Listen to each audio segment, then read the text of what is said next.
My Life in Letters. We are back and really excited to finally get the man on the phone. He lives by COD time, which those of you who have ever painted with those cats means you're looking at your watch and you're like, where are these dudes? But we got him. We got Enue from COD Crew, Fame City. What up, man? Yo, what up, dude? How you doing? Good, man. Sorry to I'm busting your balls on that COD time. I mean, you talk about COD time. I just gotta elaborate on COD time, man. Okay. We might be late, but we always get it done. You know what I'm saying? We might be the last ones there, but the first one's finished. I like that. Oh, yeah, I saw that the other day on one of your posts. You were like, yo, I got there late, but cans were down by 4 p.m. So I was like, oh, okay, yeah. Might be late, but always great. And, dude, thanks for being here. Like, I know you're busy. Kind of a new dad, and you got all kinds of stuff. You're bi-coastal, so thanks for taking the time. Really appreciate you having you here. Cool, man. And appreciate being asked. Your style, dude, I've always dug it. I think a lot of people have. So I think it's the great thing about this podcast is that we can spend some time kind of digging in the crates to find out where it all came from. Mm-hmm. And I was just asking you before we started recording if you were in Queens, and you said yes. You're also in your car. Thank you for that being your quiet private space while your family are inside your apartment. But you also mentioned something that kind of I didn't know, and you mentioned that you would take the PATH train in from Jersey. Are you originally from New Jersey? Yeah, man. I'm from like Central Jersey area. Still got a lot of ties back there? Yeah. I mean, I still go back there, still paint out there from time to time when I can get the pass, like still got the homies, yeah.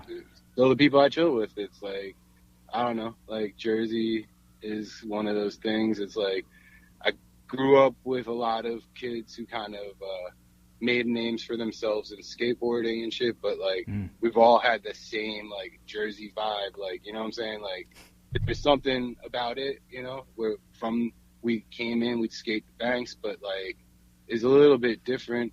It's cool. It's like a little chip on your shoulder. Like, I never thought I was a New York writer. I still don't consider myself a New York writer. I've been living in New York City off and on different places the last 20 years of my life. Mm-hmm. I never say I'm from New York. I live in New York, but I'm from Jersey. Yeah. Okay. And so, we like to go back. We like to start back there, kind of like pull out some old files. And so you said Central Jersey. Is it cool if you tell us where? Yeah, like around Plainfield. Mm-hmm. So like, there was like basically in the 90s, there's like graffiti didn't really hit Jersey like that. Like Jersey City Jersey City, Newark, Irvington, like the northern areas, they had a scene. Then there was like the Central Jersey dudes. There was like a small scene there. And you had a lot of North Jersey dudes, like, QMA dudes. Like, it wasn't like it is now, like, where like, internet shit, like, I can, like, jump on and talk to my homie here or there. It was like, dude, knowing somebody from 3 towns over when you didn't have a car was, like, such a big deal back in the day. Like, yeah, of course.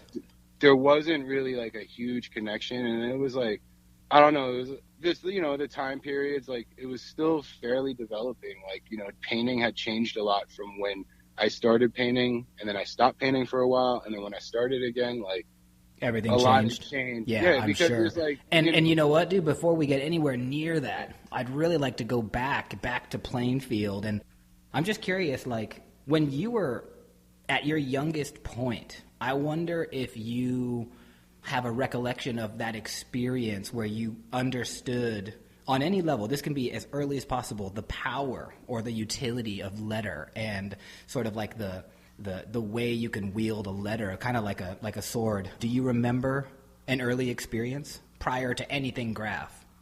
Yeah, well, I mean, I remember, like, I have a weird influence. Like, my dad was a tattoo artist by hobby, like when he was a merchant marine, right? So he bought a Spalding and Rogers kit and like had his crazy flash collection, when you could order them out of tattoo magazines in the late 60s, early 70s.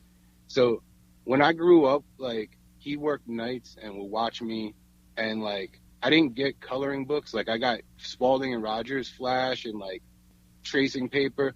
So like all my earliest influences were flash designs and like, you know, like the classic ones, battle royals, ships, and, you know, scripts. I really like scripts, but like You mean script like lettering? just classic script lettering, Mm-hmm. like tattoo Americana. Like my dad used to, he wasn't covered in tattoos. He had two tattoos on his arm. He had one that he got done by Sailor Jerry when he was in Hawaii sick. in like Nice. 1964. Not by Sailor Jerry, but at his shop. Okay. And then he had some other shit like that he got done. He had another story about it. I totally forget all the details. He passed a long time ago.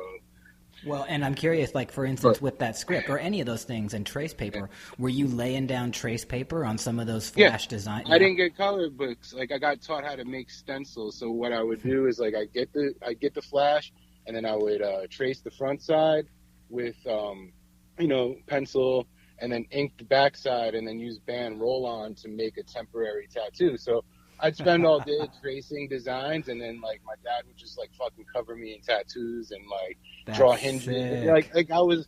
He was like super. You didn't think he was a tattoo dude, but like he was always just like, wait until you're 60 and you're old and you have money, then you can go nuts and fucking cover yourself. But like, you know, don't be a young kid and get shit on your neck and try to get a job. Like that's what he always said to me, you know. Like so, I kind of stuck. So it's like I still don't have any tattoos, but like. I always looked at colors and like the boldness of like certain Americana and like I don't know, so like that shit was always like that's what looked right to me ever since like a young kid. And like he would when like I was like starting to play baseball and shit, like he used to fucking script my name on my baseball gloves with his tattoo gun somehow, like, you know, tattoo on the leather. Wow, into the leather, that's dope. Yeah. So like you know, everything always had a personalized touch. Like, he always used to bug out because, like, he was, you know, he was into building weird things, model airplanes and shit, but then he would, like, trick them out and, like, nice. You know, so like, it was always natural for me just to, like, start decorating shit, painting on shit, and then, I don't know, then it's just, like, the whole trifecta of, like, the 90s culture and being, like, you know, a kid going through puberty when New Deal skateboards was out, and then like hip hop, like everything hit at once. Being at the banks, meeting all these kids from all over New York. Every kid had a marker. You had a, you know, like that's just kind of what it was. And you know, then, I'm curious, like when you were kind of like playing with those drawings, those flash designs and script, did you start making your own stuff as a kid? I mean, this is kind of a fucked up way of like I don't know, it's bugged out, but like, all right.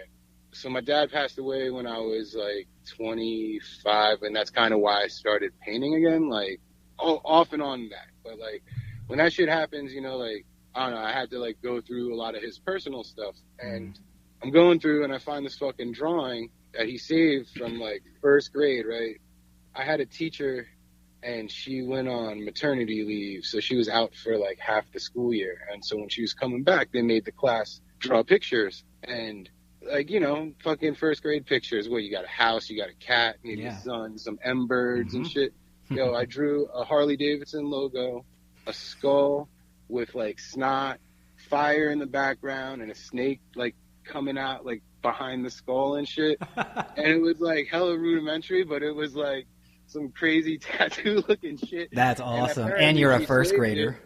And gave it to him for like a PTA conference. Like, I don't know if she said I was talented or demented or something, but like there was a conversation where that drawing got transferred to him and he kept it in his files with his will and all that shit for, I don't know, like 20 something years. And like, that was pretty cool when I found it. Yeah, but that's amazing. And so that drawing, I'd like to establish a timeline in these interviews. Yeah. Can you tell us what year you were born? 77. Man. And so then, like early 80s, you're starting to do these drawings with your dad. Like you said, no coloring books, just doing your thing. And then in first grade, which I think we're about 7 years old, you did this Harley drawing with all this stuff in it. So you were influenced clearly by all of the tattoo stuff. Did you continue to draw those kind of drawings, like Harley, skull, flames kind of things? Nah, man. Like, I got into comic books. Well, I got into baseball cards. Then I got into shoplifting baseball cards. And then I got caught shoplifting baseball cards. Like, I was on a good run, man. I was like 10 years old. And like, I I had this duffel bag, and I would just like go into this one pharmacy like every 2 days and just house boxes of dip. And then I got caught one time, and then like the dude was like, "I'm gonna call your dad," and I was like, "Come on, man, come on!" And like he let me go, but it like scared the shit out of me. So I stopped racking baseball cards. And then there was this comic book store that was like not too far from that place, and so like I started hanging out there because at first it was baseball cards. And I would like always try to like, you know, baseball cards. You had a price guide, you had the baseball card, and then you would try to hustle and flip it or whatever. Nice. So there was this shop, dude, it was called CJ's, and it was like now, like, you know, now it's like people are all health conscious and shit. It was this like hella scumbag dude and his grandma, and they both chain smoked all day, and it was like a tiny little store, and it was filled with baseball cards and comic books and shit. So like I started hanging out there.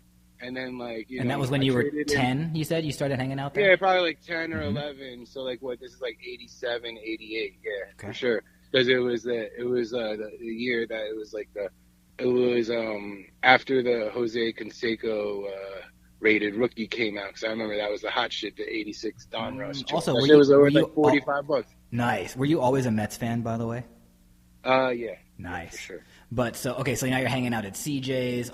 So did comic books have an effect on your style, like early on, or at least as a kid? Like, were you drawing what you were seeing in comics? Yeah. Well, all right. So here we go.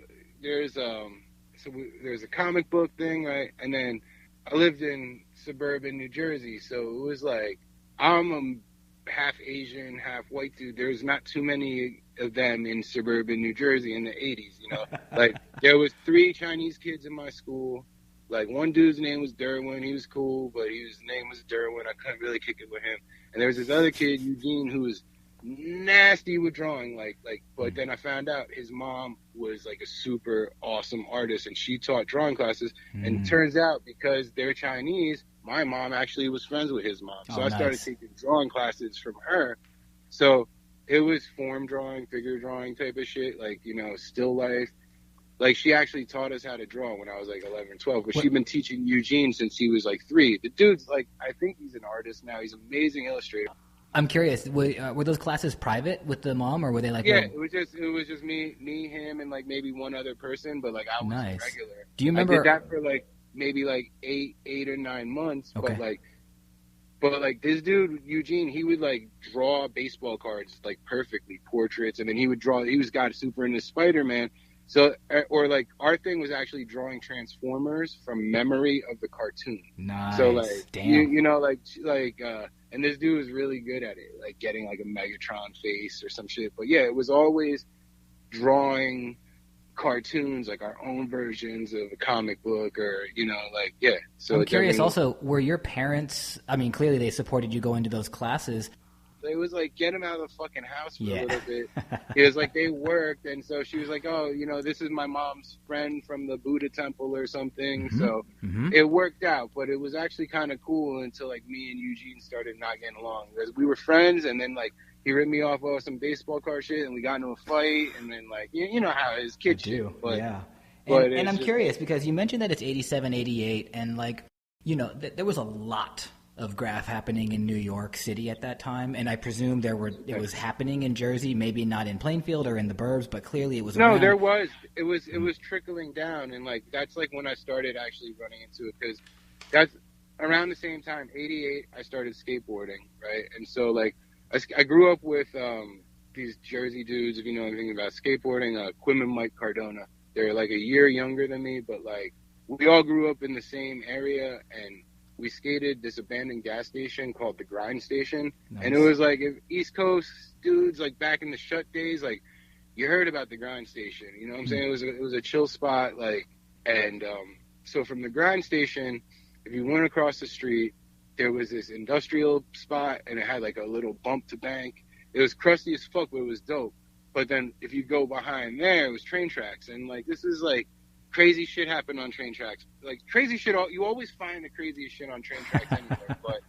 But like, back in it was like, you know, Plainfield was like, you know, kind of cracked out. It was like the borderline town between like white suburbs and like hood crack shit in the 80s. Okay. It was like, if you look up the history of the town, it was like super affluent in like the, you know, all up until like the white flight in the 50s. And then then basically there's, for a long period, all these dilapidated mansions that turn into like crack houses and shit like that. So it was a fucking weird place to grow up. But so we'd hang out on the tracks and like do bad shit, like whatever. And was there graph already on the tracks in '88? We found 2 walls that were done. One dude, like, now knowing about it, like had Ralph backstreet characters, but it was dope. It was Nast and Steady, TWA. Like those were the first pieces I saw up close. I don't know who they are. I've asked around. Like nobody really has heard of them. Like I've asked old school Jersey dudes, New York dudes.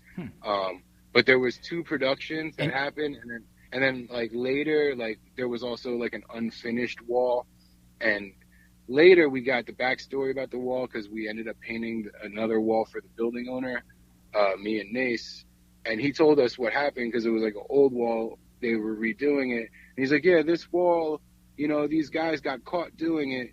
And I thought it was beautiful. So the cops wanted me to press charges. I said, let them finish. So, like, that dude was real cool about it, yeah. And that's the only info I ever heard about these dudes because there wasn't much else in the area. But they were dope pieces and, like, and you never found out about Mast or Steady, but you remember NAST. Oh, NAST, Nast and Steady, and they were with a TWA crew. Interesting. Yeah. So I mean, if anybody has heard of them dudes, like from the '80s, like that was like some of the first piecing I saw in Jersey, and I actually went back and flicked it when I started flicking shit just to like know what it was, and like the shit holds up. I can look at it today and be like, yo, it's a cool '80s piece. Nice. So, and it ran for a while, huh?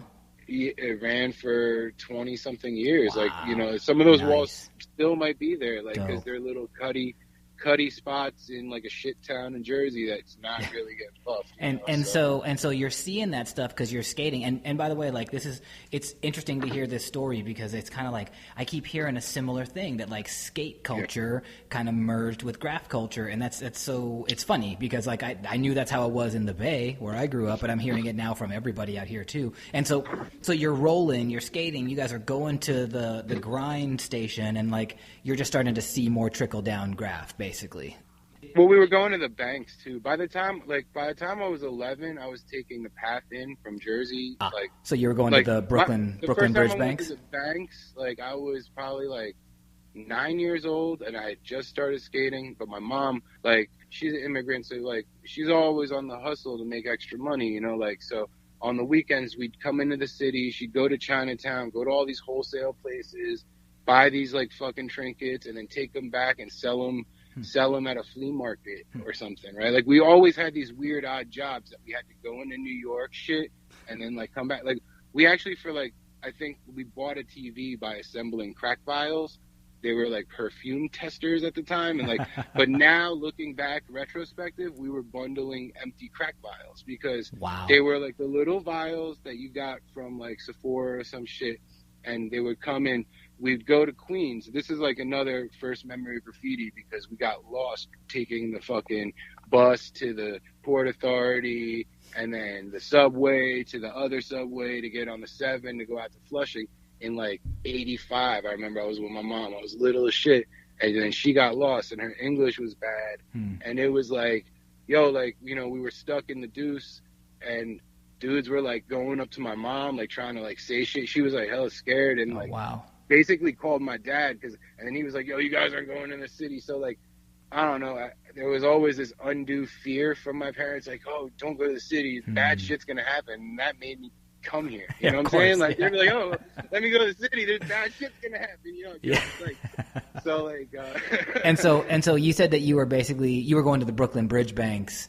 Those are the banks you're talking about? Okay, yeah. Skating the banks, skating World Trade Center, and like linking up with cats from pretty much like 10, 11 years old, at first, like, our friends' moms would drive us to like the all-day contests and shit like that, and then later we just started going with older homies and taking it in. But like through skateboarding, like we had all these automatic friends that were like older dudes already, so it's kind of weird. I mean, it's kind of weird and think about it now, like, 19-year-old dudes hanging out with like 12-year-old kids. But like one thing was Quim and Mike were like the most talented like young skaters on the, like, at the time, those dudes were fucking amazing.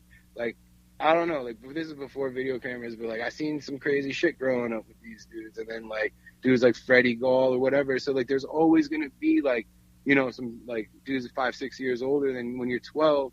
Some homie got a car and it's like, oh, we'll come pick you up. We'll go skate this other place. So like that nature of like traveling from skateboarding like translated to graffiti like perfectly for me, because you know, like as it got older, like, and skateboarding got harder. Like once switch shit came in, like I was still trying to get tray flips wired, and then everybody started doing switch. I was like, fuck this, and then I just started painting more. But it's still traveling to the same cities to hang out with the same dudes, and so it's all connected, you know. And so then, you know, to step back a bit, so you had said you had seen Nast and Steady, TWA. There was another wall that was unfinished. You were coming to the city. So what was your, like, can you just paint a picture about what the scene was like when you would come out here to skate, but it's 87, 88, New York City, right? So I know transit was still, a little bit of transit was happening, but I think that a lot of people had gone to streets at this point. What was it like? Yeah, no, we hadn't, I mean, I wasn't like benching trains, like, or nothing. I didn't know, like, when I first started going to the city to skateboard, it was just a skateboard, but then, like, within maybe a year or two, you know, we had made friends with so many kids in the city that most of them had tags at the time. You know, graffiti permeated, like, youth culture back then to the point where, like every kid at least had a tag and could throw a tag. You know, like any kid that wasn't a fucking schmuck probably had a little bit of style. But did you? I don't know.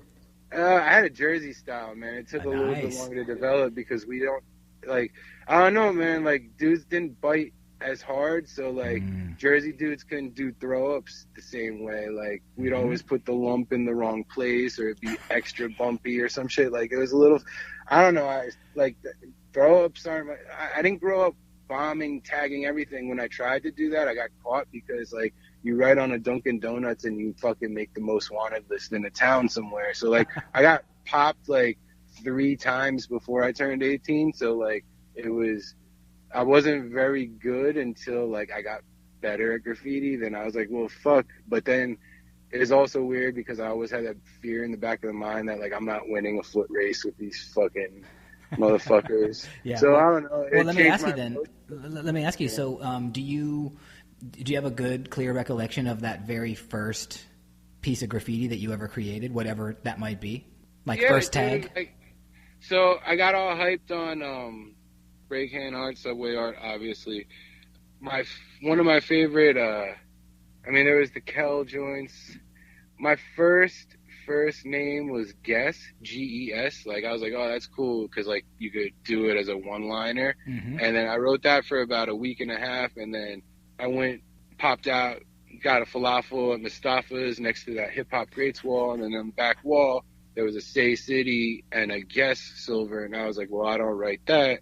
So then I started writing Sense, because, you know, that's a good hippie name, like, yo, I write Sense or whatever. So I started writing that. Also, what year was that Guess tag? 1990, 1991. That's like when I started fucking around, just with little tags. I mean, even before then, you know, like, here's another. It's not really graffiti, but it sort of is graffiti, right? So 7th grade. All right. So you know how like some chicks like that. There's this chick style of writing on shit. Like most high school, middle school. You know what I'm talking about? I mean, I kind of do, but go ahead. You explain it. This like little fucking loopy, but it always looks right. And so I remember getting into it with these girls in middle school, and like, so they would write, and then like, so I started writing shit next to them, and like, and then right, and then it just kind of, then I saw these girls with the bubble writing, so then I'd leave them little messages, and then when I went, you know, later, then I met dudes from the city that had tags, and I was like, oh, this is something, and then subway art, spray can art. Oh, this is all laid out for me. This is how you do it. Nice. I gotta go steal spray paint now. So then hit up the auto parts store that, like, you know, my dad I've been going to. They knew me from a kid, like, you know, because my dad was into motorcycles, so I'd always be with him in the auto parts store. Okay. I don't know if it was good or bad, but like, you know, 6 plastic coats every time, and then I'd be like, oh, you got any of those STP stickers? Because remember, when like SMP and fucked clothing and all that, so like I'd always get free stickers. So I'd be like, oh, you got any stickers? And then nick a couple fucking cans. I'd be like, all right, dude, later. And then so that's how I started getting my first paint. Also, and, that first marker that you used to carry around, what was that? Do you remember? Probably a tester's. Well, that's another thing. Like my dad grew up, and my older brother, you know, they were into modeling and shit, like model airplanes, RC, remote control shit. So there was always testers, paint markers, and little testers cans around, like maybe one or two that they would buy. And then I'd get in hella trouble, like, yo, I just bought this black. I was going to paint this fucking model. Why is there only, like, I'm like, I don't know. Like, you know, fuck. That's cool. So you actually had some you had some testers quality stuff on you, which is actually pretty good. Was that around the same time that you started putting up that guest tag for that week, or was that later? It was maybe like about a year before, but like the spirit of vandalizing shit was already in me. Nice. And you said also that you moved on to Sense. Oh, I had a question earlier. Like, of those other skate guys that you were hanging out with, were they writing? We were all writing. Yeah, me, my man Mike Cardona, he wrote Sons. Quim Cardona, he wrote Joke. Like, you know, we were all going out painting. We knew Nace. But like that's another way. That's how it's all connected. Yeah. And did you know Nace through skateboarding, or did you know him? I actually knew him through skateboarding. So like my mom worked at Chanel for like 30-something years. My mom used to work with this lady whose older son we were friends with from skateboarding. So like once I found out that his mom and my mom worked together, like we became real tight. But this dude was like 18 when we were like 11 years old. And he was friends with Nace's older brother because they were super big into the hardcore music scene, 45s and shit. So like you know, for like a good summer or two, like we'd go to English Town, like all the record stores, go buy 45s and go hit Sandy Hook and shit. And that was what, like, you know, sometimes we hang out with Nace's older brother who was like, he was like roadieing, I think, for like Sick of It All. He was down with like those type of dudes, Shelter and shit. And was hardcore, was that a part of your life? Were you into hardcore music? I mean, I've always kind of liked everything and been open to everything, but like through skateboarding, like everybody liked Public Enemy and Gorilla Biscuits, you know what I'm saying? Like everybody on the East Coast that I kicked it with, that was our shit, you know, like bump some NWA and fucking bump some like Bold or some shit like that, you know, like like it was always or some Bob Marley's, you know, we got introduced from that shit, like stealing a Bob Marley tape from like somebody's like mom or something, and then like we started listening to Peter Tosh, and then from there it turned into fucking Burning Spear. Yeah, man. Hardcore's come up in several other interviews, so I was just curious about that. But I mean, it sounds very clear that skateboard... my nut job friend Craig, like the dude I was saying, like the dude that like the football skateboard BMX, like that dude. Yeah, it's kind of fucked up. But his older brother was on some neo-Nazi tattoo shit, biker, like full on like biker dude, right? And so for a minute, Craig like totally rebelled against that, and then like got into like the most like straight edge fucking militant anti-Nazi shit he could because of his brother. Sure. And then because the older dudes were also into hardcore, like I remember going to CB's when they had the all ages matinee when I was like I think 13 or whatever, and that shit was wild, just like that whole spill out scene. But it was cool, you know what I mean? I wasn't trying to like shave my head and get Doc Martens, but like those were, I think they would have smelled out your... Wouldn't they have smelled out your Asian roots anyway? Yeah, probably. But so we'll just keep kind of going forward because we left off talking graph-wise about Sense, and I know that was just like a tag that you picked up along the way. What happened after Sense? Yo, I just like picked random names. The first name that I painted illegally was Cleft. It was because I liked the Cliff 3YB burner from like spray can art. It was like a cliff with a cloud, so I did something that said Cleft because I was also into like music and, you know, whatever, treble clef or, you know, I don't know. Okay. I did one piece with it. Actually, I gotta try to find the negative. There might be a flick of it somewhere. Yeah. Where'd you do it? It was on a handball court in Cedarbrook Park, but I guess the statute of limitations, it got buffed, but yeah, in Plainfield.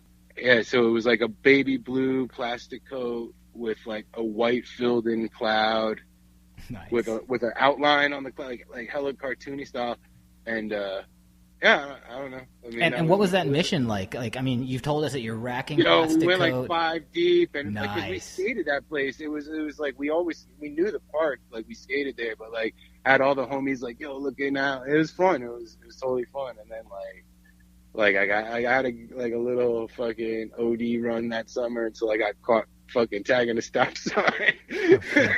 Okay. And also, what year was that? Was this high school yet? 92. Yeah, so you're in high school. 92. Because you graduated in 95, right? If you're... Yeah. Okay, yeah, and so, yeah. like, I'm curious about, like, your high school. So it was in... 1991, I think. Yeah, because by 92, I actually had a clue about graffiti, because that was the thing. Like, I knew Nace since I was 10, but, like, he kind of quit skating and disappeared. And then I ran into him like a year later. He was dropping his little brother off at this other skate spot. I was like, yo, where you been? And he like showed me his flick book. Like, he's like, yeah, I just been painting and shit. And Nice. like, this is before he started doing like the more lettery approach. He was doing like the little spaceship joints, but they were so clean and like mega cuts. They were so, I was like, yo, what? Like, he blew my mind. And like, I was toying with painting, but like, yo, it was a slow process. I think I had like 2 years of like fucking around. And then I was like, yo, how you get that shit so clean? He's like, cut back. And I was like, what? He's like, yo, just cut back with the other color. And I never fucking occurred to me that's how you use spray paint. Yeah. Like I was dicking around for 2 years, like trying to get the outline like right, but like doing the outline first and then filling it in, like, and then like, you know what I'm saying? Like, and once he just said those two words, cut back, I was like, I went under this bridge that I used to go and paint, and I tried it. I was like, holy shit, whoa, what? And then like, then that's like when it like, then I bit his spaceship letters, and I just like started jocking his shit real hard, and like, but like he was cool because I knew him, so like he took me. It was like reconnecting with the dude, and I was like, yo, I'm down, let's go. And then like, and so at that point, did he like, you would say that he sort of started to mentor you, or at least give you tips? Sort of. He called me a toy for about 6 months and would laugh at me.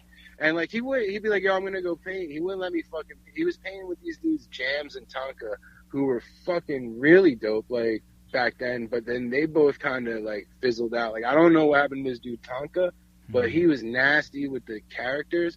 And Jams, like, that dude was cool as shit. Like, I haven't talked to him in mad years, but through Instagram, I saw like he's like, you know, making surfboards and stuff. And Nice. like, yo, that dude was dope. But they kind of, you know, there was no idea of doing more with graffiti than getting in trouble. Getting really good at getting in trouble or not getting in trouble. You know what I'm saying? Yeah, like, of course. Like, so dudes moved on from it real quick. You know, it wasn't what it is now. But like, but for you, so you now have like, first of all, you're in high school and you have this connection to Nace, and you've been doing tags, and everybody you know, like you had said, you had to be a complete schmuck or whatever to not have a little bit of style. So now you're with some dude that's got like definite style, right? And Nace was, I mean, I'm presuming 92. Well, here's also where the small connections come around, because It's a small scene, right? Going down to the Long Beach Island with the Cardonas all the time, like I'd go, like they used to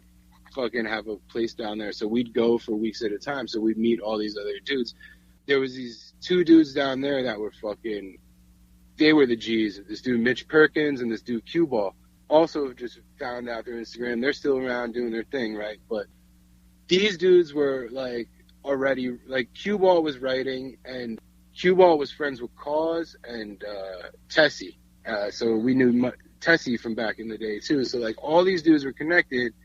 And then when I started taking the path, you know, we're getting older, taking the path, we met Cause and LBI, and then it clicked, oh shit, that's Cause TD. Like I had this black book. It had these like gas mask stickers he did with red.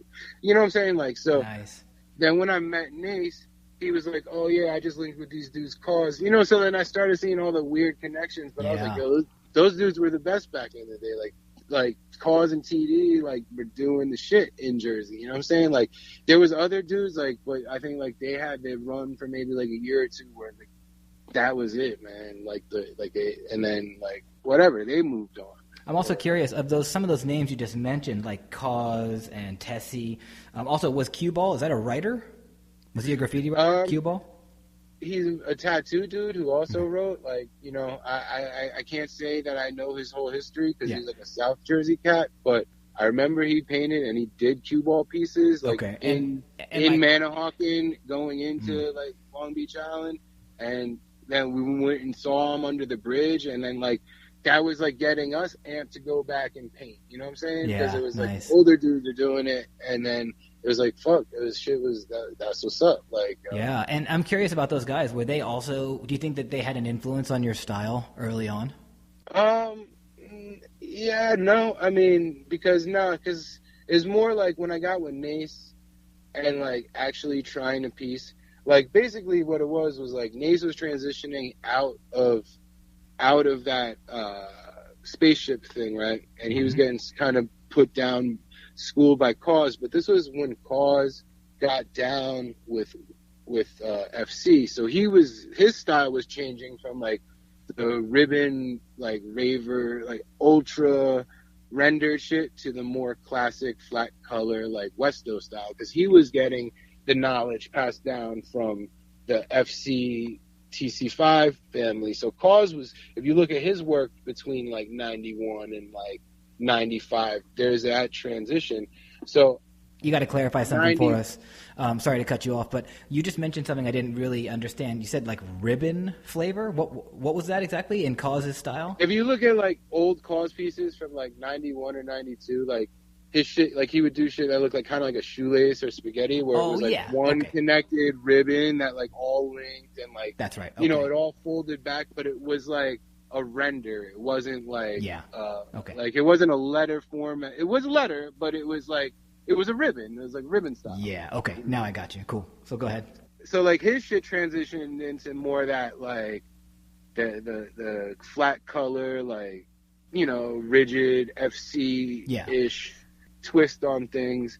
And that was the shit that I was like, that's what I want. Like that's the graffiti. And so like, you know, when I started trying to paint, like, you know, and Cause basically passed down the idea like, yo, you overthink it, right? Like, because I used to try to do these fucking super wild style burners. Like, everything was all squished together, mega connection. And it was just like, there's no flow, nothing. And he's just like, yo, like, the passed down knowledge was like, yo, just do straight letters, right? Don't even worry about colors first. Just do silvers. Just get the contour. But a letter, just write how you would want the letter to print and fatten it up from the inside. It's all about the weight. So like once I started thinking about it like that, it sort of clicked. But I mean, I picked a shitty name at the time because the two E's. So like my pieces didn't look as good as other people's because I didn't understand the balance and the typography shit yet. So you know, and who said that to you? Who said like just get the silvers down, get the contours and the weight? Was that Nace? It was pretty much Nace and Cause. It was like we had a practice spot and like we was like, yo, stop worrying about colors. We just want to get like so this fucking this place Martin Paints, it closed down in '94 and dudes ended up like coming up with like all the rest of the paint stock. Like, so we were sitting on a bunch of Martin silvers for I think like 2 years, and those were like I still haven't used a silver that's as good. Like, you know, really. Sorry to all the fancy brands. Like that shit was fucking good. Nice. Because it was like we use it on freights.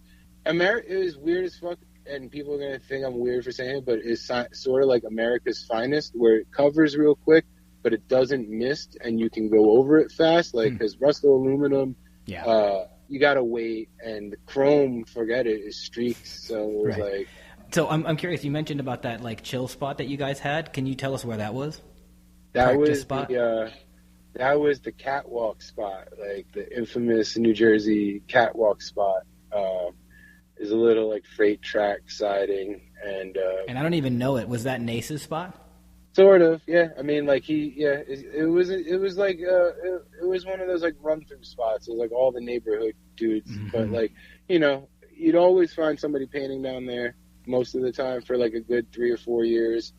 But it was it was a spot like Nace had the prime spots at that spot. Okay. So, yeah. But and you would go down there with Nace and with Cause, and they would basically like school you. Dude, I wasn't even good enough to paint with Nace. He would hang out while I painted, until I got good enough to do something next to him. But it took me like a year before he was like, all right, let's do something together. Dude, and that's fresh that he was like willing to put in that investment and that time into like, you. That was always the advice. Like, and like, I can't fucking, like, I tried to impart it on like some, he was just like, yo, man, like, get good before you go crazy, because it's like, you can spend your time doing a bunch of shit you're going to be ashamed of, or you can just kind of have a patient approach and actually fucking get good at it before you start. Like, come out correct, that was his more shit. He's like, you want to come correct. You don't want to be because like, that was the thing. We were always at the spot. Like, you got kids, you do something, you obviously know it's good. And then you get some fucking like schmuck going over you, like doing some fucking like palsy looking shit, like, come on, B. Like, you know when you're doing it, you're doing something wrong, but you're still doing it. And that's why it's so fucked up looking, because you're fucking yourself up with bad mojo going over something better than you can do anyway. Right. Like, you're not going to win in that situation. So, yeah, like, his advice, and that's probably why I didn't, like, like, I kind of just stuck into one thing. Like, and then when I found the lane of painting freights, I was like, well, this is cool. I can kind of practice here. Yeah, and I'm really curious about that, dude, because I've had a lot of people on the East Coast basically tell me that freights came really, really late for them. And this sounds actually kind of early. Like, if this is early to mid-90s. Yeah, we were painting freights in 94 was my first one. Nice. And so what about that? Did Nace take you out? And at that point, yeah, Nace 94. was doing them before. He was doing them, I think, since 92 or so. Like, and they were getting done before then too. Like the BFK dudes, they were painting it because the 238 has freight. So like, you see mad freights pop up in the 80s, but like the Jersey, like, it was probably like 91, 92 when like we started, when Nate started poking around at that. And then by the time I started painting with him, like, he already kind of had it down to a system. And then like, we've refined those techniques over the years. Yeah, and you had said basically it took you about a year before Nace was even willing to paint with you, but he was there, and he would watch you and kind of school you a little bit. Yeah, we would.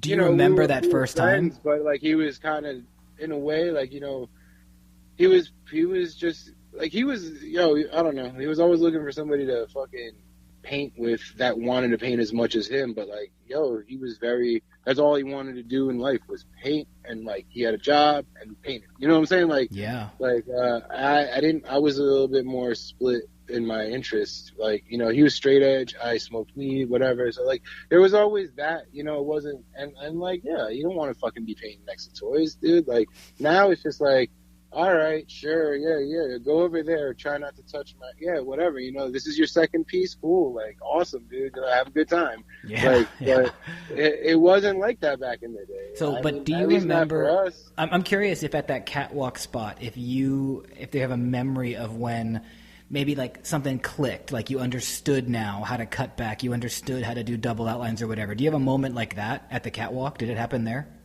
Nah, not really. I never did that many good pieces down there, actually. Like, I'd fucking do a silver, smoke a blunt, and be like, all right, let's go. Like this place. Because it was like one of those places, like, it wasn't chill. Like, it was so frequent. Like, you couldn't really build, but like, it was more like in the painting freights. And even then, dude, like, it didn't click for me. Like, I did shitty pieces. That's why I kind of stopped painting graffiti in like 98. Like,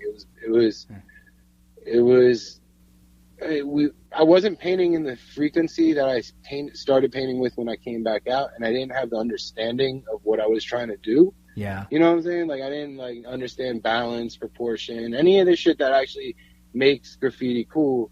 Like, some people have it instinctually, like some people have to think about it, or you have to put it together. You know what I'm saying? Yeah, for sure. I do. Totally. And so, and I kind of like to think that Nace is the kind of guy that just had it kind of inherently within him. But do you remember that moment when Nace or Cause, whoever it was kind of like, okay, you're good enough now. We're going to paint side by side.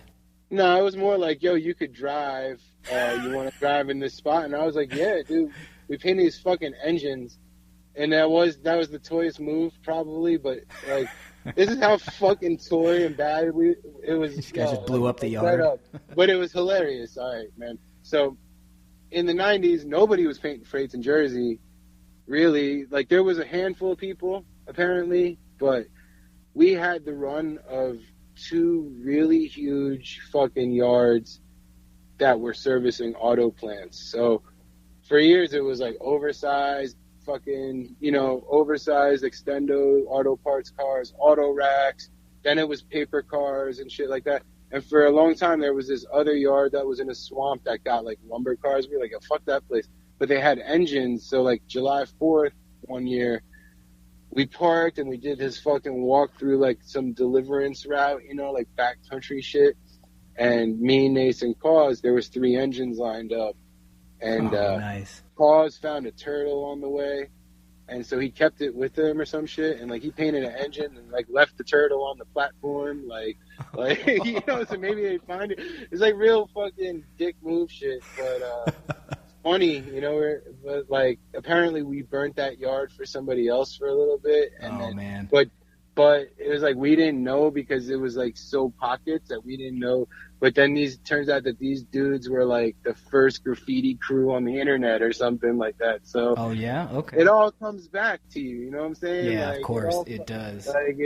Yeah. And what was that year that you guys went and did those 3 engines? That was 95, I think, 95. So that's like your senior year. Had you graduated? Were you still in school? Yeah. I'm also curious, like, how did graph play a role in your high school years? Was it just like a thing, or were you really starting to kind of like? I mean, you've mentioned going to these spots and catching tags here and there. No, it became a thing, dude. Yeah. Like once I figured out like what I wanted to do, like graffiti kind of took over. By like 10th grade, that was it. But then I also got arrested 2 times. Actually, no, it wasn't that because I got turntables at the same time. So it was like graffiti and DJing. Uh-huh. So it was like all shit. It was like smoking weed, getting high, sketching, fucking. I'm curious about that too. I'm curious about the black book in your life. Like, how influential was drawing for you, sketching letters and graph stuff? I don't know. I didn't have the discipline to actually keep a black book. I still don't. Like, I'll do a book. I'll do like 2 or 3 pages. Then I'll do a shitty piece, and then like I'll spill a soda on the book or something. I'm the most non-disciplined fucking. Like, I don't sketch. Like, I go through spurts where I'll do like 2 or 3 sketches, and I'll like go in like now. You know what I'm saying? Like I don't know. Like I went through a period like where I didn't sketch for years, but I would just be painting a lot, so I would do the sketching there. So like basically all the form you learned, all the weight, all the things you were mentioning earlier, contours, you got that with the wall and with paint, not with pen and paper. Yeah, what made it click to me was being able to paint at a scale that was like where you could relate it to physical movement. You know what I'm saying? Like nice. Catching how an S curves is a lot easier to do when you're doing a full body motion than when you're just trying to get it in your wrist, But like once you understand what that motion is, then you can translate it back smaller. But like, I think, I don't know, for me, it was like painting face was cool because like you paint big and really sculpt what you're doing. And so like, I don't know, like I was always kind of like under the impression like, with graffiti, like, yeah, you can spend a lot of time on sketching, that's cool, or you could just throw a 3D on it, see what it looks like, and then keep pushing it until it looks sort of right, So, like, nice. I don't know, but, like, there's like, different thoughts, Yeah, no, that's pretty cool. And actually, I've never heard anyone articulate it that way, basically, like, getting that S-curve into your, sort of like your muscle memory, because it is a full body thing, as opposed to just drawing with your hand on a piece of paper. So that's sick, man. That's, like, a really interesting way to look at it. Back to that night, the 3 engines. What did you? Oh, it was daytime. It was even more ballsy. Oh, damn! What? Daytime, July 4th, like wow, full on, like I pulled ticks out of my nuts that night. Like it was fucking the whole shit was bad. Dude, but, turtles and ticks. Yo, this is just like this story gets better and better. I was down to drive, so that's probably the only reason I got down. And so, were you? I know you didn't do a sense piece. What did you paint? No, I did an NU piece by then, very horrible. Okay, so you did an NU piece. This is 95. You're a senior in high school or whatever, just graduated, 4th of July, so you're still in school. I started writing NU in 94. Like, that's the way I was like, that's my name. 94. And so between Sense and NU... Oh, there was like 20 other fucking names, really. Like, but nothing of substance, nothing that stuck? CERS. CERS for a year. Like when I first started painting with Nace, those were my first letters. Curse. Nice. And so, but then I saw Sir Inkheads was doing a lot of work with news. Like he was like, 93, 94, like those dudes had like all around Astor smash. So then I was like, well, that's too close to this. And then it turned out there was like, 20 other people that write that now. But, like as soon as it even sounded the same, I was like, I don't want it. And so then I'm also curious, because you're mentioning Astor Place, like you're in Jersey still and you're a high school kid, so I know you're coming into the city a lot. Were you splitting your time? Was it evenly? Like, was it half and half? How much time were you in New York City in early 90s? The whole weekends, like, dude, like, I don't know. I mean, latchkey kid, man, my mom, like, I was like, I hope my son doesn't act the way I acted, man. Like, that's really I promise like, you he won't. He's probably going to be the way that I was, and, like, I respect it. Yeah. But, like they gave up, man. They were just like, all right, just call. So, like, as long as I could get to a phone, like, they weren't, like, be home. Like, so, dude, like, by like, 90, from, like, 92 to 95, like, Friday, as soon as Friday, maybe if I went to school on Friday, like, then it would be Friday to Monday, most of it, like 6 a.m. Monday, sometimes Sunday night. Like, dude, Wow. I've totally rolled into school Monday. Like, who were you staying with? Who in the city were you being with? I mean, there was always like spots to crash. Like, these dudes had a spot in Hoboken, or like, I'd stay at my friends, and then we'd go skate again the next morning. We'd take the train in, but like, I wouldn't go to my, like, as much, like, when I was a kid, it was like, it's funny because I don't leave the house now, but when I was a kid, I couldn't stay in the house. Yeah, so I don't know. It's just fucking being out all night, skateboarding, going to places like NASA parties and shit, like fucking taking acid and doing dumb shit. That was it. Like, that was life. And then like between Curse and Enue, how did that go down?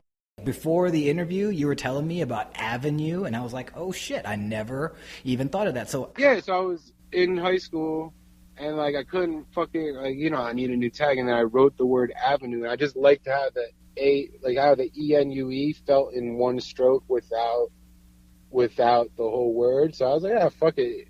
I was like, nobody got this shit. It don't even fucking mean anything. So, like, I didn't think it was gonna be 20 fucking years, but right. Or whatever it is now. But like, I was like, yo, nobody got this shit. Like, what the fuck is this? And boom, later I met some, like, motherfuckers that bit my shit and then told me they didn't bite it. So, whatever. It's funny. Okay. It's like, how the shit goes in life. What are you going to do? Like, it always comes back around. So yeah, it does. I don't know. I'm curious also, how did Nace or Cause react to Enue? Were they dug it? Dude, I was such a non-factor, dude. I was like, the dude that could drive. Like, Nace was my friend, but like, as graffiti writers, like, we weren't peers. I did a couple good things with him, but like, I didn't have the heart that he did, like, because I got arrested a couple times. So I'd always be like, but, or like, I'd freak out at a light. Or, like, if we were getting chased, I'd fucking sprint my ass off. He'd have to tell me, like, yo, don't run yet. Let's just get out of here. Yeah. Conserve your energy for when we do have to run. Like, stupid shit that, like, I would panic. So I wasn't the best fucking graffiti writer. Like, I was a shitty graffiti writer for a long time. Mm-hmm. And, I mean, but regardless, dude, if you're just driving or not, I'm presuming that they saw something in you. I mean, they wouldn't have been painting with you otherwise. No, I mean, we're hanging out. We grew up together. But, no, I mean, it's one of those things. It's the same shit with skateboarding, dude. Like, you didn't have to be the best skateboarder back in the day. You just had to do it because nobody was doing it. So if you go to a fucking school where it's a bunch of jocks and there's 2 people interested in graffiti, even if they fucking suck, you're going to be friends with them, right? Sure. Like, yeah. So that's interesting how alliances form in the subway, because we didn't have the culture that New York had where every fucking kid had a tag and you needed to have 10 kids to fucking just go to the subway station without getting robbed. You know what I'm saying? Right. Like, there's a different culture that permeates New York graffiti. That's why there's such, like, the protective attitude of it here. You know what I'm saying? Yeah, like, and I always wondered for Jersey or for like kids that came outside of the city, if you had to almost be able to speak 2 different languages, like you come from Jersey where there's a particular way of being with this graph thing, and then you come to New York on a Friday night, whole different vibe. Like, do you remember feeling like a fish out of water at times, or feeling like you had to adapt? Or no, I mean, we were always with homies, like back in the day. Like, I mean, like, my friends got offered the role to star in that movie Kids, but their mom wouldn't let them. She read the script. She was hella Catholic. she wouldn't let him do it. But like that was who we were running with, like Harold. Like I knew Harold. Rest in peace, man. I knew that dude, since he was little kid, and he would take us to the fucking chicken spot from the banks. There was a little 99-cent chicken patty spot, and like, he would show us, like, dudes, when you could click, like, cats want to show you what they're up to, and that was the beautiful thing about like skateboarding or graffiti when it wasn't blown up or when it wasn't jaded by the internet, because you took your time to like kind of cultivate it, right? Yeah. And then you kind of hoard it, because even when you meet somebody, you're not like, oh, look at my portfolio. You size this motherfucker up, you might give them like, yo, here's a flick, check this one out. Right. But you're not gonna give them everything up front. You know what I'm saying? Like, yeah, of course. So I don't know. And so it's interesting that you bring up the internet, because it's something that it's always on my mind, the good and the bad of it. And in 94, 95, and also you're like, you code, like you work on a computer now. I'm curious if the internet and graffiti in particular on the internet was having an effect on you in those 95 days. Dude, I mean, I don't know if you know. All right. So like, I quit graffiti in like 98 because I went to a shitty art school. It was like my choices when I graduated high school were like, I got to get the fuck out of the house. My dad was like, you go to trade school, college, or the military. So I was like, boom, 2-year art school that didn't require SAT scores. I went there. Art Institute of Philadelphia. Fucking all you had to do was give him a check at the time to get in. So I was like, boom, I knew where I was going junior year, because like I went to go and visit my friend. He was writing Cunt. He was a little bit older than us, and he was already living there, and like I went down there for a weekend, fucking typical high school weekend, like fucking smoked a ton of weed, hooked up with an older chick, like all this shit. I was like, I'm going to Philly, man. Like, so boom, my mind was made up. I didn't even take SATs because you had to fucking get up early. I mean, I probably should have, okay, but I didn't.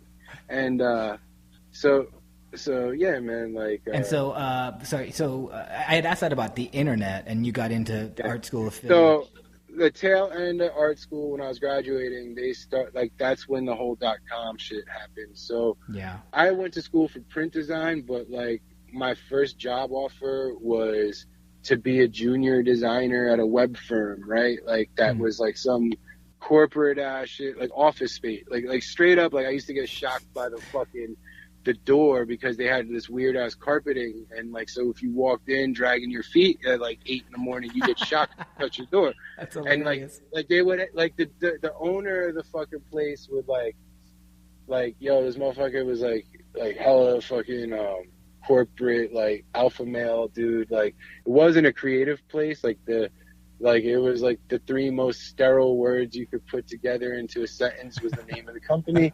And how long did you work for them? Like 7 months or something, just to get, like, I don't know, like it was cool. But like graffiti had a tie-in with that too, because the art director that interviewed me, so by this time, right, I had painted a little bit. I had my college portfolio. I'd done some of my own freelance work. I did a fucking real cheesy concert poster for Burning Spear. Like there was this fucking dollar, like, my hustle, like, I don't know. I'd always try to hustle like little design jobs. Like, so when I was in college, I was a print student. So like I would always pitch places that I frequented. Hey, you need design work. So like, that's how I ended up getting down with Sub-Zero. I worked at the skate shop down there for a long time. And then there was this dollar store that this Jamaican dude opened across the street from where I lived on South Street that sold fat dimes. It was like a down low weed spot. But I became real good friends with the dude, and he opened a restaurant right next door, and then he had me do the menus. He had me do all this shit that he was sponsoring. So I got to do like a Burning Spear concert poster that got weed pasted all around Philly. Then I got to the show. It was at Electric Factory. They didn't even go on. I got kicked out for smoking a joint. So that sucked. But it was cool. I did the poster. That's a classic story, dude. And then, man, like, yeah, so like the first job, and then like they were like, hey, we want to do an animated intro. Can you learn this animation program? So it was Flash. And there's like nobody knew it. It was brand new. So like And now I was a student, so I was like, cool. I was getting paid pretty shitty, but yeah. Anyway, the art director, keep jumping around. The art director that interviewed me turned out to be an old writer who's down with CWK. He wrote Kaz, CWK, CAZZ. Shout out to the dude, because he put me on, man. Like he was like looking at my stuff, and it was pretty cheesy. Because I still have the portfolio. It's fucking bad. Like I did like a spec Nike ad. It was like for the fucking. And I did like a penny, the penny high top, and did like some crazy like Adobe filter backgrounds and shit. Like got busy with the Photoshop. Yeah, but back then it was probably pretty damn cool. So like he looks at my portfolio and he's like, "Well, we're a web company," and then he's like, "Yo, you write?" And I looked at him, I was like laughing, and I had two other things in my portfolio. I had a Scribble magazine where they ran like Afraid I did and an outline. And then I had a mixtape cover I did for Cutting Candy. Nice. And I was like, I write, and I DJ, I did this type of design stuff. I wasn't, it's not business, it's just shit I do. And he's like, yo, I'm gonna get you this job.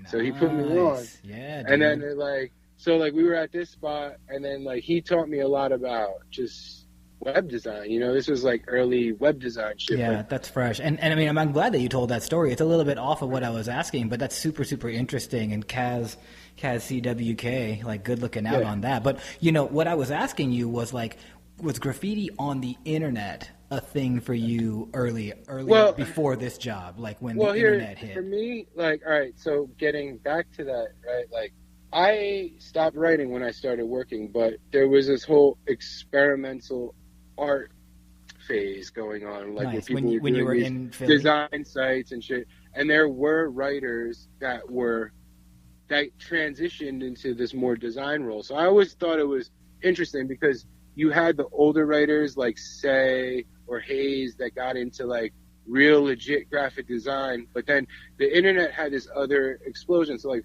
one Futura was like an early adopter of the internet. Mayer and Kell, they had their thing. There was Art Crimes, which was like, that was like the first, like, here's what's going on in different cities and stuff. But I don't know. It was also a weird time because like Art Crimes is cool. But then there was when Fun Factory started, there was the Pat dude, and then that dude wanted like 7 forms of ID, and you had to submit a sketch with like 15 colors. Damn. And then it turned out he was a kid toucher or some shit. So like, oh, really? I don't know. Like I never went there because I didn't like that idea of like anybody having to show my ID to paint a piece anyway. But like that's fucking weird. Yeah. But anyway, so like around that time, like the organization of like graffiti into these small like orgs of art movements like was starting to happen, like so there was like that type of shit, right? But yeah, like as I started getting more into the design stuff, like my whole thing was just like I wanted to be a graphic designer. Like I didn't want to be a graffiti writer that did design. So I took the time to like understand like grid systems, understand like type balance and shit like that, like read a Joseph Mueller-Brockman book or two, what I'm saying? Like read some of these clinical study books, but it breaks it down to such a science that it starts making sense, it is a visual language. And so when you haven't understood, so like my whole thing was like I was doing that, but then I would do these experimental things where I would paint in Photoshop like I was painting. So like I was doing all these like trippy 3D fucking things in that like 2001 period.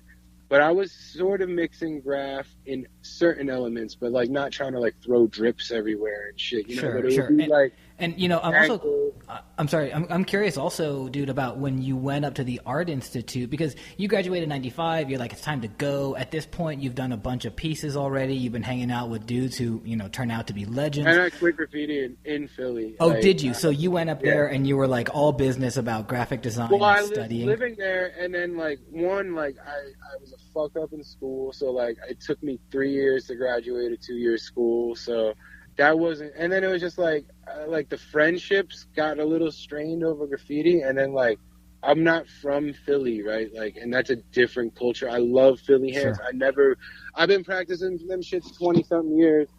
I don't feel like it would be authentic, and there's like so it was like a different vibe to painting that like I wasn't it wasn't about fun. It was all more rep. And then like for me, I was like, I'm not making money. I'm broke. I'm living out here. So like I was getting into DJing, turntables and shit. So like, you know, I'd come up to New York for shit and then like bring my versions of like bad beat juggles down. But I had a little crew of DJs and we do our fucking footwork performances and our hip hop 101 party. So Nice. I was really into like DJing for a minute in Philly. And so that's it. So you go to Philly and you were like, you know what? And actually, what was your thinking on stopping doing any graffiti? Was it just that it couldn't make you money or you couldn't see value in it?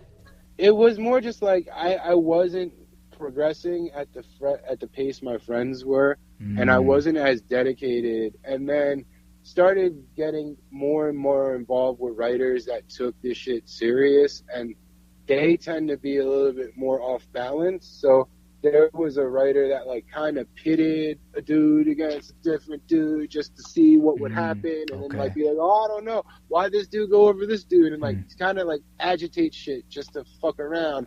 And so I got caught up into that web because I told the dude to go fuck himself, and then he kind of was like, yo, Nace, that your boy, he's whack. So Nace was like, yeah, he don't really paint anyway. So then I was like, yeah, you know what, I don't. So like I got, you know, like it just all fucking fell out, and I was like, I never really found anybody else. And then basically you said that you took a break from about 90. Yeah, I was like, fuck it, dude. Like I'm in school, like I'm already fucking struggling, like to get out of this fucking place. Like, well, am I gonna fucking sidetrack myself? Like I kind of put on the back. I mean, it's not like I quit. Like, oh, I didn't pull this thing that my homie Craig did and was like, yo, I don't know anything about graffiti. I just was like, yo, I draw here and there, but it wasn't my priority. I was doing work. I was DJing to make money, and you know, like still caught up in like just trying to fucking have fun and like live and shit. And I had a lot of wild ass friends. Like my roommate was, you know, he's part of that whole like CKY Jackass crew, like so like he, you know, was filming Bam Margera skits in my fucking crib and shit all the time. And like I had a computer in the living room and like so like early adopter of the internet. Like I got on like for school. I got a fucking, you know, whatever. My dad bought me a fucking computer as a loan that I never paid back because I'm a fucking shitty son. But he got me this fucking big setup so I could do better in school.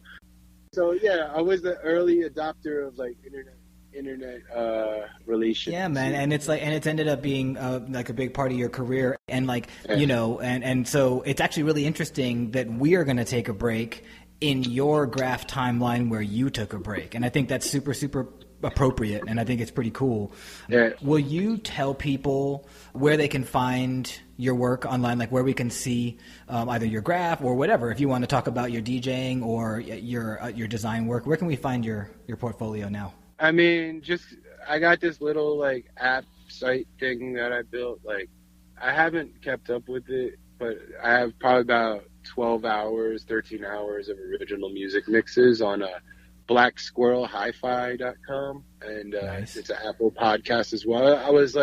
I build web apps, so like I built myself a thing to put web like it's a little player. You can pull it up on your phone, and it just basically streams mixes and random ass images. And then I don't know. I don't really have a portfolio per se. Like I'm very bad at self promotion. Well, we can find you on Instagram. What's your Instagram account?